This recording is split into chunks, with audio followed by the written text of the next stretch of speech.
Okay, Hermann hieß er.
Was kann mir das Leben noch geben?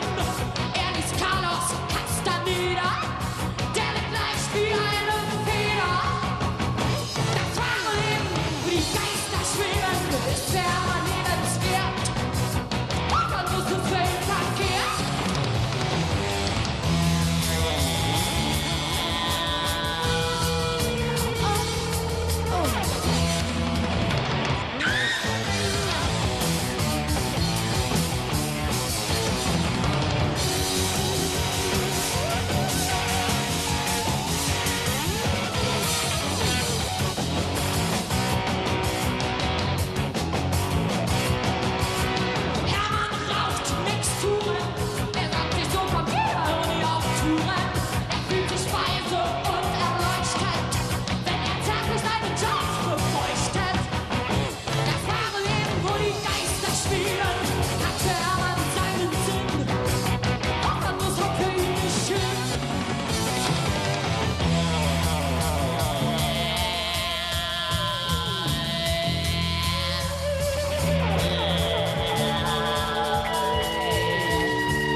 Die Wand kippt um und die Decke kommt runter.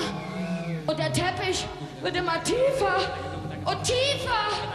Und die Wörter und ihre Bedeutung. Mama, Papa, machen Sie bitte sofort auf, hier ist die Polizei. Der Wahnsinn ist eine Reise nach Dortmund. Das Gehirn erkrankt und schwankt in immer neue Dimensionen, da, wo die bösen Mächte wohnen.